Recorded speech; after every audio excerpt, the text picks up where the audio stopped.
खुशियाँ पाते हैं। सुनते ही जिनका नाम असुर और खल घबराते हैं। माँ से संत जो है ना महाराज, श्राप भी देगा तो वो उसका फल आगे चलकर अच्छा ही होगा।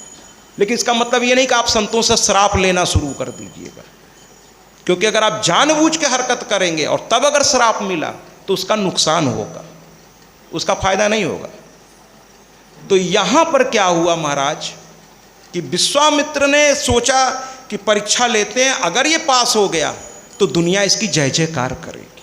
तो वो आ गए, कहने लगे, ए क्या पहन के निकल रहे हो? तो कहे ये अपना एक कुर्ता है, एक धोती है। कहे अरे क्या मूर्खों जैसी बात करो, सब दान कर चुके हो ना, तो एक धोती काफ़ी है, ऊपर एक वस्त्र ऐसे डाल लो बस शरीर ढकने के लिए, और पत्नी चूंकि तुम्हारी स्त्री है वो साड़ी पहन ले, लेकिन और कुछ मत लेना, ये राज्य अब हमारा है। कठोर कर दिया। राजा ने एकदम सामान्य वस्त्र पहन लिया, पैर में खड़ाऊं तक नहीं ली महाराज। अब राजा से कुछ सीखना होगा हम लोगों को, लेकिन अभी नहीं, थोड़ा और आगे बढ़िए कथा में। और वहां से निकले, जैसे ही प्रजा को पता चला, अयोध्या के लोगों को, कि हमारे महाराज के साथ छल किया गया, छल से उनका सब कुछ छीन लिया एक व्यक्ति ने। लोग भला बुरा, किसी अच्छे के साथ अगर आप बुरा करोगे तो वो नहीं कुछ बोलेगा, लेकिन दुनिया वाले, अरे आप उनके साथ ऐसा कर दिए, दुनिया आपको थू थू करेगी महाराज। अरे वो तो बड़े सज्जन हैं, अरे उनकी बात ही नहीं डाली है, उनके साथ ऐसा व्यवहार आप कर दिए। लोग आप पे चढ़ बैठेंगे। जो संत होते हैं उनके पीछे बहुत लोग होते हैं महाराज, क्योंकि उनका व्यवहार ऐसा है कि लोग उनको बहुत प्यार करते हैं। तो प्रजा तो मरने और मारने पर उतारू हो गई, कही हमारे महाराज के साथ ऐसा, अरे इतने सज्जन, इतने सज्जन, इतने आदरणीय, छोड़ेंगे नहीं इसको। महाराज ने मना किया, कहा चुप, एकदम चुप, ब्राह्मण है, चुप रहिए आप लोग। जब मुझे दिक्कत नहीं है तो आपको क्या दिक्कत है? सामान मेरा, मैंने दे दिया, आप कौन होते हैं बीच में बोलने वाले? क्योंकि वो जानते थे कि अगर ऐसे कठोर नहीं बोलूंगा तो प्रजा आज विश्वामित्र की जान ले लेगी। कुछ लोगों को लोग इतना प्यार करने लगते हैं धीरे धीरे, उसके लिए मरने और मारने को तैयार हो जाते हैं। उनकी ओर आप एक उंगली उठाएंगे तो हजारों नहीं, गिन नहीं पाएंगे इतनी उंगली आपकी तरफ उठ जाएगी। कुछ लोग कमाते हैं, इंसान कमाते हैं, आप समझ रहे हैं? तो राजा ने कहा कि अगर मैं कठोर नहीं हुआ तो विश्वामित्र के यहां बचेंगे नहीं। कठोर हो गए राजा, कहा चुप रहिए आप लोग, संत हैं, जो कर रहे होंगे कुछ सोच के कर रहे होंगे, अभी आप लोगों को समझ में नहीं आ रहा है, वक्त बताएगा। और कह के हाथ जोड़ा और चल पड़े। और ये एक गीत है सन 62 या 64 या 66, मुझे ठीक से मालूम नहीं, क्योंकि 66 की मेरी पैदाइश है, तो उसके पहले की शायद ये घटना है। एक फिल्म बनी black and white, black and white एक फिल्म, उसमें black and white he picture बनती थी, सत्यवादी। आजकल तो ऐसी पिक्चरें बनती कहाँ हैं महाराज, आजकल तो पिक्चरें बन रही हैं बड़ी विचित्र, 500-500 600 रुपये की टिकट लेकर आजकल की युवा क्या देखने जाते हैं मुझे समझ में नहीं आता। केवल मार धाड़, कुछ कथा नहीं, कोई कहानी नहीं, है ना महाराज। उस समय फिल्म बनी सत्यवादी हरिश्चंद्र, ब्लैक एंड वाइट, पुराने ज़माने की पिक्चर। लोगों को उतनी एक्टिंग अभी आती भी नहीं थी, फिर भी उन लोगों ने इस कैरेक्टर को पर्दे पर उतारा। उसी का ये गीत है, आइए सुनते हैं। क्योंकि जब राजा निकलते हैं बाहर तो उस भाव को प्रकट करने के लिए इससे अच्छा गीत हमारे सेलेक्टर्स को नहीं प्राप्त हो सका, लाख रिसर्च के बावजूद। तो इसलिए इस गीत को सुनिए, आइए सुनते हैं। छोड़े नहीं सच्चे लोग सच्चाई की डगर, कभी छोड़े नहीं सच्चे लोग सच्चाई की डगर। चाहे कांटों में हो, चाहे कांटों में गुजर जाए सारी उम्र, कभी छोड़े नहीं सच्चे लोग सच्चाई की डगर, कभी छोड़े नहीं सच्चे लोग सच्चाई की डगर।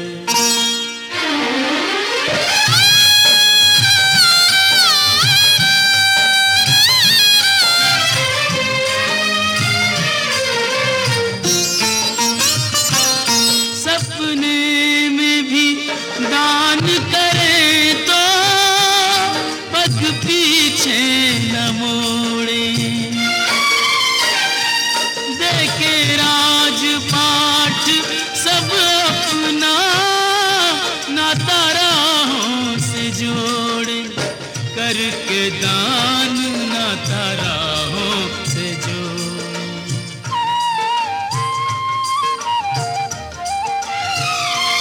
कहाँ बीतेगा बीतेगा रे कैसे बीतेगा जीवन नहीं इसकी खबर कभी छोड़ी नहीं। सच्चे लोग सच्चाई की डगर कभी छोड़े नहीं। सच्चे लोग सच्चाई की डगर।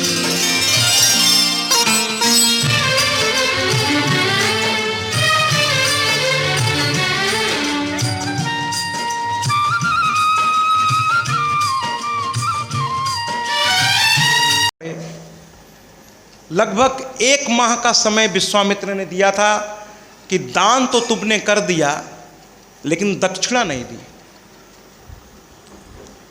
इसीलिए मैंने कहा था दान अलग चीज़ है, दक्षिणा अलग चीज़ है। अब आप कहेंगे महाराज विश्वामित्र ने ऐसा क्या किया था जिसकी दक्षिणा वो मांग रहे थे? मैंने कहा ना, कोई अनुष्ठान कोई कर दे तो उसकी दक्षिणा बन जाती है। चूंकि वो संकल्प कराया था उन्होंने, जैसे यहाँ पंडित जी कथा का संकल्प दिलाते हैं रोज यजमान को, तो एक दक्षिणा होती है जो पंडित जी को प्राप्त होती है। वो परिश्रम का फल, पारिश्रमिक, दक्षिणा माने पारिश्रमिक। तो वो संकल्प दिलाया था ना वो राज्य लेने देने का, उसकी वो दक्षिणा मांग रहे थे। और बहुत बड़ी मात्रा में उन्होंने सोना मांग लिया महाराज। इसीलिए मैं मांगने वालों से भी कहना चाहता हूं बड़े विनम्रता से कि देखिए, मैंने आपका पक्ष सबको समझा रहा हूं तो आप भी समझो कि शास्त्र क्या कहता है। लेकिन आप कहोगे कि महाराज हम लोग इसका पालन करते हैं, लेकिन सामने वाला तो फिर हद कर देता है, 1 रुपये 2 रुपये पकड़ाने लगता है। आप शास्त्रों के ज्ञाता हैं, आप सभी आचार्य पुजारी, आप अपना धर्म मत छोड़िए। शास्त्र कहता है यथाशक्ति तथा भक्ति, जो जो उठा के दे दे आप उसमें प्रसन्न रहिए। और अगर वो कम दे रहा है तो आप ईश्वर की ओर देख लिया कीजिए, बाकी सब ईश्वर देख लेगा। लेकिन पलट करके मत मांगिए। आप आचार्य हैं, आप मंगता नहीं हैं। क्या होगा? अधिक से अधिक भूखे रह जाएंगे आपके बच्चे, आज खाना नहीं मिलेगा, यही होगा ना। चलिए ना सुदामा की तरह सीख लीजिए महाराज। मैं आप ही की तरफ बोल रहा हूं कि जब सुदामा भूखे रहते थे तो अपनी पत्नी से नाचते हुए कहते थे, आज कितनी प्रभु की कृपा है, देखो ना लोग महीने में कुछ एकादशी रहते हैं और आज हम भूखे रह गए, चलो एक और एकादशी आज पूरा हो गया। ठीक है महाराज, आप आचार्य, चूंकि ये पूरे विश्व में लाइव जा रहा है तो आप आचार्य सुन रहे हैं। अगर मैं आपका पक्ष रख रहा हूं सबके सामने, चिंता मत करिए, लेकिन आप अपने में संतोष तो आप में बहुत है और उस संतोष को और बढ़ाइए। बनिए ना सुदामा। आएंगे किसी दिन कृष्ण, आएंगे, लेकिन सुदामा के लिए फिर आपको कुछ शर्तें भी मैं लगाऊंगा कि इस मंदिर का आप पुजारी बनिए, उस मंदिर का ध्यान रखिए। मैं नाम नहीं लूँगा, प्रयागराज में एक नाम नहीं लूँगा, एक बहुत बड़ा मंदिर बना हुआ है, एक बहुत बड़े आदमी ने बनवाया। मैं नाम नहीं लूँगा वरना तुरंत आप लोग समझ जाएंगे, इशारे में कहूँगा। वहाँ उसने रीवा से 2 पंडितों को बुलाकर पूरे मंदिर में एसी लगवा रखा है। अगले ने 2 पंडितों को नियुक्त कर रखा है उस व्यक्ति ने। बहुत बड़ा आदमी है, इस समय इस प्रदेश का बहुत ताकतवर आदमी है। एसी लगवा रखा है, मंदिर बनवा रखा है, साल में एक बार बहुत बड़ा उत्सव भी वहाँ होता है। आप सभी उसे जानते हैं, लेकिन मैं नाम नहीं लूँगा। तो उसने अपनी ओर से व्यवस्था में कोई कमी नहीं की है। लेकिन पंडित जी लोग क्या करते हैं महाराज, अब वो सुनेंगे तो तकलीफ होगी, लेकिन मैं सोच रहा था कि किसी दिन थोड़ा उनको एहसास, सामने से तो कराया नहीं मैंने, इशारा मैंने उस समय भी किया था, उन्होंने समझने से इनकार कर दिया। कुछ लोग होते हैं ना, वो दूसरों पे दोष डाल देते हैं। तो मैंने उनको बताया था कि महाराज आप यहाँ दिन भर बैठते हो, बस नित्य पूजा कर लेते हो, भगवान के ऊपर चूंटे लग रहे हैं, हैं, मिठाई वहीं पड़ी है, प्रसाद वहीं पड़ा है। अरे आम आदमी तो तो कह रहे लोग मानते नहीं हैं। हम क्या, तो फिर एक काम करो ना, शीशा लगवाओ, बंद कर दो। अगर लोग नहीं मान रहे हैं, क्योंकि लोग भी तो कम नहीं है ना, हनुमान जी को लड्डू खिलाकर ही मानना है। और कैसे खिलाना है, कहें सीधे उनके मुंह पे ले जाके चिपका दो, है ना। अच्छा एक चीज़ बताइए कि अगर आज मैं बड़े आदरणीय के यहाँ निमंत्रित हूँ, अब उन्होंने श्रद्धा से जो भी बनवाया हो, और मैं जैसे ही जाऊँ प्यार में वो उठें और उठाकर मेरे मुंह पे ही, तो बताइए मुझे अच्छा लगेगा क्या? ये कौन सा खिलाने का तरीका है भैया? आप आइए किसी के घर और आपके मुंह पे हम कह नहीं खाना पड़ेगा, हैं? आप कहेंगे अरे कौन घर में हम। आप सोचिए कोई ऐसा करता है क्या? हमारे जो आदरणीय जिनके मैं आज जा रहा हूँ, और मैं जीवन में कोई काम छुपा के नहीं करता। मैं उस वीडियो को भी मैं उसी तरह, मैं जहाँ जहाँ कथाओं में गया हूँ, जिस जिस आदरणीय ने मुझे बुलाया है, वहाँ जो जो घटना घटेगी वो सब ऑन रिकॉर्ड होगा और वो रिलीज कर दिया जाएगा। कल सुबह रिलीज हो जाएगा, सब लोग देख सकेंगे वहाँ क्या हुआ, कैसे हुआ। ये उनके सम्मान के लिए तो है ही है, लेकिन मैं अपने जीवन को खुली किताब रखना चाहता हूँ। इसीलिए जो कुछ भी मैं ग्रहण करता हूँ, मंच पे करता हूँ, कमरे में कभी किसी से मैंने है, वो और बात है कि जो एक कहते हैं ना एक फिक्स होता है, वो एक अलग चीज़ हो गई। लेकिन दान दक्षिणा पहली बात तो मैं मांगता नहीं। आपने देखा इतने दिन कथा हो गई, मैंने एक शब्द भी कुछ नहीं कहा। अब तो कल कथा समाप्त होने वाली है, मैंने कहा हो तो बता दीजिए। जिसने जो दिया सामने रखा है, कोई छुपाना भी नहीं है। तो मेरा सब कुछ खुला किताब है भैया। जहाँ जहाँ मैं गया हूँ और जहाँ जहाँ जिन आदरणीयों ने मुझे बुलाकर जो भी अपना स्नेह दिया है, वो मैंने समाज के सामने रख दिया है कि ये इनका बड़प्पन है महाराज। मैं कौन और मेरी हस्ती क्या, ये इनका बड़प्पन है कि इन्होंने मुझे अपने घर बुलाकर इस सम्मान के लायक समझा। ये इनका बड़प्पन है। आप इनके बड़प्पन को देखिए, मैंने रख दिया समाज के सामने। तो आज मुझे जाना है, और हम ब्राह्मण लोग निमंत्रण के बहुत मतलब हम लोग को बहुत आनंद आता है जब कोई कह देता है कि कल आप हमारे यहाँ आइए, और वो ब्राह्मण क्या कि निमंत्रण सुन के हाथी से उतर के नीचे ना आ जाए, भैया कब आए के है। पहले के ज़माने में लोग हाथी पे चलते थे, आजकल तो कार पे चलते हैं। ब्राह्मण को निमंत्रण दे के देखिए, खुश ना हो जाए तो कहिए। तो हम भी बहुत आज खुश हैं। अरे हम निमंत्रण में जाना है आज, हमारा जहाँ से खाना आता है। आज हमने कह दिया क्या, देखो 2 दिन से उससे कह रहा हूँ, आज सुबह जब खाना लेकर आया नाश्ता वास्ता, हमने कहा देखो शाम, अरे महाराज जी याद हो गया आज आपको निमंत्रण में जाना है। हम कहा तब क्या, आज हमको निमंत्रण में जाना है, ठीक है। तो कुल मिलाकर के हम ब्राह्मण जो है कहते ना ब्राह्मणम मधुरम प्रियम, और ब्राह्मण को निमंत्रण भी बड़ा अच्छा लगता है। तो कुल मिलाकर ये उसको थोड़ा दूर रख करके, जैसे आप किसी को जल पिला रहे हो, प्लेट में सजाइए। नहीं प्लेट ले गए हो तो जो जिस चीज़ में ले गए उसी में सजा कर दूर रख करके हल्का सा जल। और सबसे बेहतर तरीका है पुजारी जी से कह दीजिए। कुछ माताएं सिंदूर लगाती हैं और महाराज कुछ तो हद कर देते हैं। हमने एक दिन एक पुरुष को देखा, वो मैया को सिंदूर, हम देखते ही उसका हाथ पकड़ लिया। हमने कहा क्या कर रहे हो तुम? तो देखने का कहे आप कौन?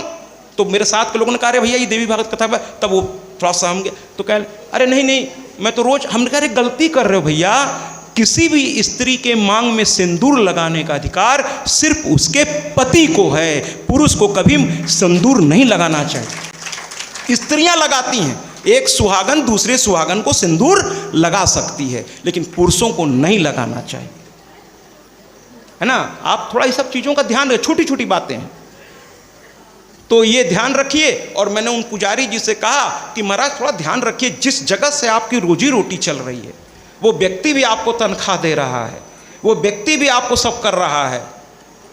अब उसमें भी आदरणीय का जवाब था, मैं तो खुलेआम मंच से कह रहा हूँ। कहने लगे अरे क्या देते हैं। हम कहते तब अगर आपको संतोष नहीं था तो फिर काहे को ज्वाइन किया आपने? किसी और को दीजिए मौका, किसी और को दीजिए, बेचारे बहुत सारे ऐसे हैं, उनको दीजिए। और नहीं तो जिम्मेदारी लिए हो तो उसको ठीक से करो। आप कहे वो सफाई कर्मचारी नहीं आता, हमके मंदिर में ये जो मूर्ति को कपड़े आपने पहनाए हो, महीनों से यही कपड़ा पहने हुए हैं। अरे आप रोज स्नान करते हो, रोज कपड़े बदलते हो। अरे रही नहीं रोज तो कम से कम हफ्ते में 1 दिन तो बदलो आप। कहें वो कपड़े ला करके, हम कहें उनसे बोलो आप कि कपड़े ला करके दें। अगर मूर्ति का स्थापना आप किए हो और जितनी बड़ी मूर्ति शास्त्र कहता है उसके पूजा का विधान उतना बड़ा हो जाता है। तो केवल स्थापना करना मात्र नहीं है, उसको देखना होगा और जिसको जिम्मेदारी दी गई है उसे पूरा करना होगा। और कोई कमी हो तो उस स्थापक से कहिए, अगर उसके बाद वो नहीं करता है तो फिर आपकी गलती नहीं है महाराज, फिर आपकी गलती नहीं है।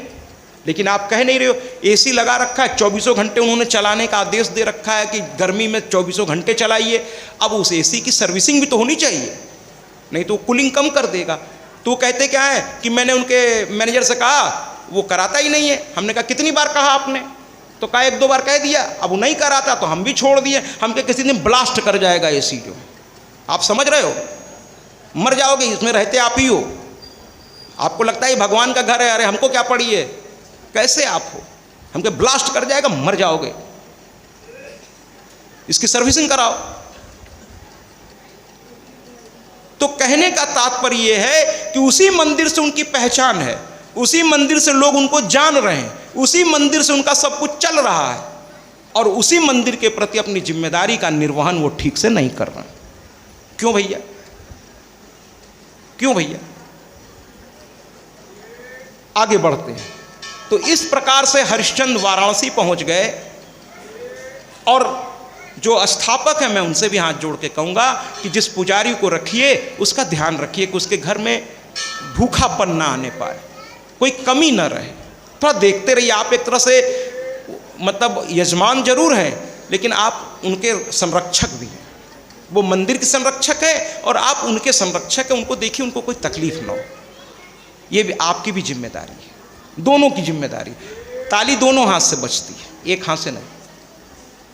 तो कुल मिलाकर के ये पहुंच गए काशी पहुंचे, और 1 महीना आने जाने में लग गया। उस जमाने में पैदल लोग चलते थे, या बैलगाड़ी पे चलते थे, या घोड़ों पे, या रथ पे। उस जमाने में इतने संसाधन नहीं थे, और 1 ही महीने का समय विश्वामित्र ने दे रखा था।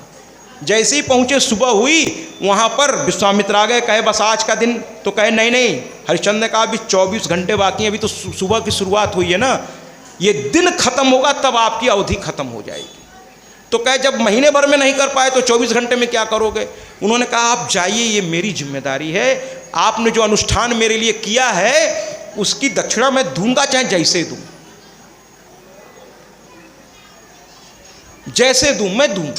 जो आदरणीय होते हैं वो कहते हैं ठीक है भाई, कहीं से नहीं व्यवस्था होगी मैं करके दूंगा आपको, लेकिन आपके सम्मान के साथ आपकी चीजें पूरी की जाएंगी। तो कहे मैं दूंगा, आप जाइए। तो चले आए विश्वामित्र। वो तो परीक्षा को बढ़ाते जा रहे थे, अब चूड़ी थोड़ी कस रहे हैं और थोड़ी ज़्यादा। कुल मिलाकर शाम तक, रात तक होते होते मैं आपको कुछ कर दूंगा। उसके बाद विश्वामित्र तो अंतर्ध्यान हो गए। ये कहने लगे अब 24 घंटे में इतनी बड़ी मुद्रा मैं कहाँ से लाऊंगा। सर पकड़ के बैठ गए। पत्नी बगल में बैठ गई और देखिए कि महाराज अब पसीने पसीने हो रहे हैं। पत्नी घबरा गई कि इनकी तबीयत खराब हो रही है। पत्नी ने उनका हाथ पकड़ लिया, कहने लगी सुनो। तो उन्होंने कहा कहो। तो कहने लगे एक काम करो ना, तुम्हारे पास कुछ नहीं है ना? कहना तो कही कि अब तो मेरे पास गहना भी नहीं, मैं वही दे देती तुमको। कभी कभी बड़े बड़े बिजनेसमैन का बहुत लॉस होता है तो पत्नियां अपने खजानों को निकाल के दे देती है कि तुम्हारा ही तो है, फिर आ जाएगा, पहले बिजनेस खड़ा करो वापस। तो उसने कहा अब गहना भी नहीं है। तो कही नहीं, मेरे पास अभी भी एक गहना बाकी है। तो कहे क्या? कहे मेरा शरीर। अब सुनते ही हरिश्चंद्र कान पे उंगली रख लिए। अरे राम राम राम राम, अरे कुछ सोच के बोलो। कहने लगी ना, मैं उस जमाने में दास दासी खरीदे बेचे जाते थे, कहे मुझे दासी बना के बेच दो। राजा बेहोश हो गए। कहने लगे इतना बुरा दिन? अरे मैं अयोध्या नरेश, आज मेरे दिन इतने बुरे कि तुम्हें बेचूं? अरे इससे पहले मैं मर जाऊंगा। महाराज इसका भी अपना एक आनंद होता है, लीजिए उस आनंद। दुख का भी आनंद होता है। हम तो कहते हैं दुख अच्छा है, सिखाता है। दुख अच्छा है, सिखाता है। सुख क्या सिखाता है महाराज? सिर्फ भोगाता है। दुख अच्छा है, आने दीजिए, मत घबराइए दुखों से। दुख सिखाएगा, आपको और मजबूत करेगा। चैलेंज आता ही इसलिए है कि आप मजबूत होकर उठें। घबराइए नहीं चैलेंज से। कहते हैं डर के आगे जीत है, तो जीतिए ना, जीतिए, क्या दिक्कत है, जीतिए। तो कहने लगे कि तुमको बेचूं, बेहोश हो गए, पानी का छींटा दिया और कहने लगी सुनो, इस समय ये सब करने का समय नहीं है। अगर ये दिन बीत गया तो पूरा संसार ये कहेगा कि राजा हरिश्चंद्र झूठे निकले और मेरे जीते जी मेरे पति का सर झुक जाए, ये मुझे मंजूर नहीं है, नहीं है। या तो तुम मुझे बेचो या मैं स्वयं अपने आप को बेच दूंगी, भूल जाऊंगी मर्यादा, लेकिन तुम्हारा सर झुकने नहीं दूंगी। हरिश्चंद्र रोने लगे, खड़े हो गए बीच बाजार में। उस जमाने में दास दासियां बेची जाती थी। कहने लगे हे काशी के लोगों, मेरी पत्नी बिकने को तैयार है, कोई खरीदना चाहे तो खरीद दो। पति पत्नी का वियोग भी बड़ा अलग होता है भैया, अभी उस पर हम आएंगे। अब लोगों ने कहा अरे कैसे मूर्ख हो, पत्नी को बेच रहे हो, अभी तुम हट्टे कट्टे दिख रहे हो। और तुम तो, क्योंकि आदमी का व्यक्तित्व बता देता है कि वो किस घराने का है, उसका व्यक्तित्व, उसका आचार व्यवहार बता देता है, वो भीड़ में अलग दिखने लगता है। लोग समझ जाते हैं कि भाई ये औरों जैसा तो नहीं। ये कौन सी ऐसी मजबूरी आ गई कि पत्नी बेचने निकल पड़े। क्या छोड़ो ना भाई, छोड़ो ना, इसमें समय नहीं है, मैं बहुत अभागा हूँ। अब मुझसे अभागा कौन होगा जो अपनी ही पत्नी बेचने निकल पड़ा है, खरीद लो। विश्वामित्र ने वेश बदल के, देखिए ये होता है संत। और आप लोग विश्वामित्र को अगर विलेन समझते हैं तो अब इस घटना से सुन लीजिए। विश्वामित्र ने कहा कि अगर कोई गलत आदमी इसकी पत्नी को खरीद लिया तो बड़ा अनर्थ हो जाएगा, ये भक्त है माँ का, अगर इसको तकलीफ हो गई तो फिर मैं भी नहीं बचूंगा। ये तो अपने सत्य के आधार पर दोनों पति पत्नी टिक गए हैं, अब गड़बड़ हो जाएगी। विश्वामित्र भेष बदल के आए, कहने लगे अरे अरे अरे मैं खरीदने को तैयार हूँ, बोलो कितना चाहिए। पैसा दिया, पत्नी को साथ लिया, साथ में उसका लड़का रोहितास माँ माँ करते लिपट गया। छोटे बच्चे माँ को नहीं छोड़ पाते, उसने विनय किया कि मेरे बच्चे को भी खरीद लो, ये भी आपकी सेवा करेगा। ब्राह्मण ने कहा हाँ ठीक है, इसको भी खरीद लेता हूँ। और वो विश्वामित्र ही थे जो भेष बदल के पैसा दे के खरीद लिए कि मेरे पास रहेगी तो ये सुरक्षित रहेगी, और समय आने पर मैं राजा को उसकी थाती वापस लौटा दूंगा, लेकिन किसी और के हाथ में न जाने पावे। उसके बाद फिर पैसा पूरा नहीं पड़ रहा था जितना उन्होंने मांगा था। और कोई होता कहता भाड़ में जाओ, है नहीं देता, जाओ जो करना हो कर लो। आज के ज़माने में तो अधिकतर लोग ऐसे ही जवाब देंगे, लेकिन ये तो हरिश्चंद्र थे। कहने लगे ना कुछ नहीं, कहते मैं रघुकुल का हूँ। कहते ना प्राण जाय पर बचन न जाई, रघुकुल रीति सदा चली आई। बचन के आगे सब कुछ। अब जवान दे दिया तो दे दिया, जवान दे दिया तो दे दिया महाराज। कहे अब मुझे भी खरीद लो, तो स्वयं यमराज डोम बनकर आए। कहे ना ये राजा है, कोई ऐसा वैसा खरीद के ले जाएगा तो इसके साथ दुर्व्यवहार करेगा। खुद आए, कहे चलो। आज भी वो वाराणसी में वो घाट है, मणिकर्णिका घाट, जहाँ पर लाशें कभी बुझती नहीं, अर्थात हमेशा दिन रात जलती रहती वहाँ। अर्थात एक लाश चिता खत्म हुई, दूसरा उस पर चढ़ चिता सज जाती है। वहाँ पता नहीं कहाँ कहाँ से लोग आते हैं मुक्ति की तलाश में। जबकि भैया मैं ये कहूँगा कि मुक्ति सिर्फ काशी में मरने से नहीं होती। सुन लीजिए, अब उसमें एक परंपरा है कि भगवान शिव तारक मंत्र दे देते हैं कान में आके, जरूर देते हैं। वो तारक मंत्र तभी देंगे जब आपको वो तारक मंत्र के योग्य समझेंगे। ऐसे प्रसादी नहीं बट रही है कि आप जीवन भर कुकर्म करिए और मरते समय काशी में एक प्लॉट अलाट करा लीजिए पैसे के बल पे और वहीं मरिए और कहिए अब हमको तो सीधे स्वर्ग से विमाने आएगा, खुद महादेव आएंगे। वाह वाह वाह, आप इतने बड़े आदमी हो गए कि महादेव आएंगे आपके कान में तारक मंत्र देने, क्योंकि उन्होंने वचन दिया है कि काशी में जो मरेगा उसका तारक मंत्र मैं करूँगा। अरे काहे करूँगा, उन्होंने वचन दिया है लेकिन उसको दिया है जो उसके योग्य है, क्योंकि उस वचन के आगे पीछे, जैसे ना कोई कंपनी वाले कोई ऑफर करते तो ऊपर एक स्टार बना देते हैं, यानी शर्तें और नियम लागू।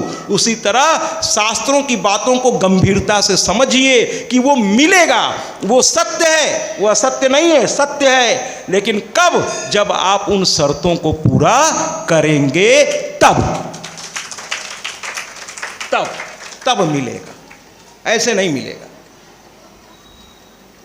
कुल मिलाकर के राजा इधर ये स्त्री भी रात दिन ब्राह्मण की सेवा करने लगी।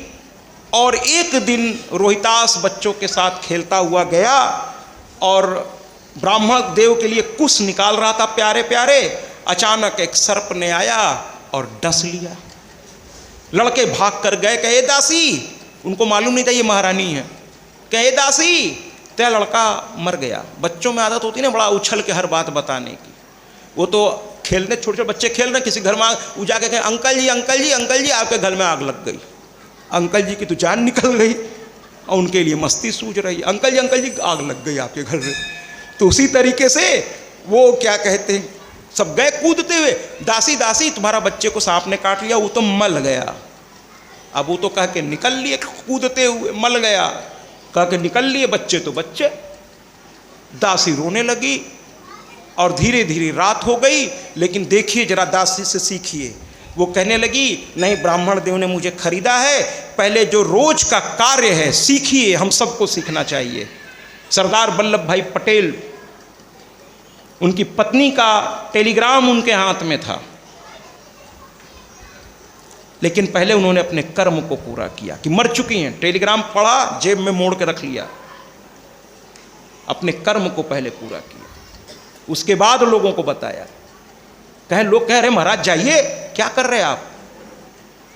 तो इसी तरीके से दासी ने दिन भर का अपना सारा काम पूरा किया और करने के बाद रात हो गई। ब्राह्मण से उसने इजाजत ली। इजाजत लेकर कही, ब्राह्मण देव मेरा लड़का मर गया। ब्राह्मण ने कहा, अरे पागल, बताया क्यों नहीं? कही क्या करूं, पहले सोचा आपका काम पूरा कर दूं, अब तो मर ही गया ना, अब तो जिंदा होगा नहीं ना, मर गया। ब्राह्मण कुछ बोले नहीं, चूंकि परीक्षा चल रही थी। और जब परीक्षा चल रही होती है, कभी कभी आप भगवान से पूछते हैं कि हमारे दुख पे आप मौन हैं। अरे भैया, जब परीक्षा चल रही होती है तो परीक्षक हमेशा मौन रहता है। वो देखना चाहता है कि इस 6 महीने में या 3 महीने में, त्रैमासिक है या अर्धवार्षिक है या वार्षिक है, आपने वास्तव में कितनी पढ़ाई की है। इसलिए वो चुप रहता है कि मैं जो पेपर है उसको तुम करो, बाद में मैं तुम्हें बताऊंगा कि तुमने कहाँ कहाँ गलती की है। परीक्षा के दौरान परीक्षक चुप रहता है, वो चीटिंग नहीं कराता। वो देखता है कि आप में कितनी योग्यता आपने हासिल की है। ठीक है महाराज, पिता भी हर बात पे आपको जब बड़े हो जाते हो तो देखता रहता है कि मेरे संस्कार को कितना इसमें उतारा है इसने, हर बात पर टोकने थोड़ी जाएगा वो, लेकिन देखता है। ध्यान रखिएगा हर बच्चे कि माँ बाप आप पर निगाह रखते हैं महाराज, क्योंकि उनकी प्रतिष्ठा आपके कंधों पर है। एक तरफ बच्चे जब भी आप कोई काम करिए, ध्यान रखिएगा, चाहे पुत्र हो या पुत्री हो, कि जब एकांत में रहते हैं आप, कहते ना, जिसका एकांत भी पवित्र है वही संत है, वही संत है, जिसका एकांत भी पवित्र है। समाज में तो सभी कहते हैं महाराज अरे हम बहुत अच्छे हैं, जिसका एकांत भी पवित्र है, माने अकेले भी है तब भी वो गलती करने से डरता है ईश्वर से, है ना। तो बच्चों को हमेशा याद रखना चाहिए कि उसके एक कंधे पर उसके दादा दादी यानी उसके पिता के पूरे खानदान की इज्जत उसके साथ चल रही है, और दूसरे कंधे पर उसके माँ के पूरे खानदान की। तो एक बच्चा कभी अपने को अकेला मत कहिए, 2-2 परिवार की प्रतिष्ठा आपके कंधों पर है महाराज। उस प्रतिष्ठा की रक्षा के लिए आप कभी भी अपने आप को कमजोर मत पड़ने दीजिए। जब भी कुछ करिए याद रखिए 2-2 परिवार के पूर्वज आपकी ओर देख रहे हैं। कुल मिलाकर के कुल मिलाकर के महाराज ये गई, सामने देखा बच्चे की लाश पड़ी है। ब्राह्मण साथ में नहीं गया, चाहता तो जा सकता था, लेकिन विश्वामित्र ने कहा नहीं, अगर इसके कैरेक्टर को समाज सरल सुगम भक्ति मैया के मन को है भाती, जिस घर में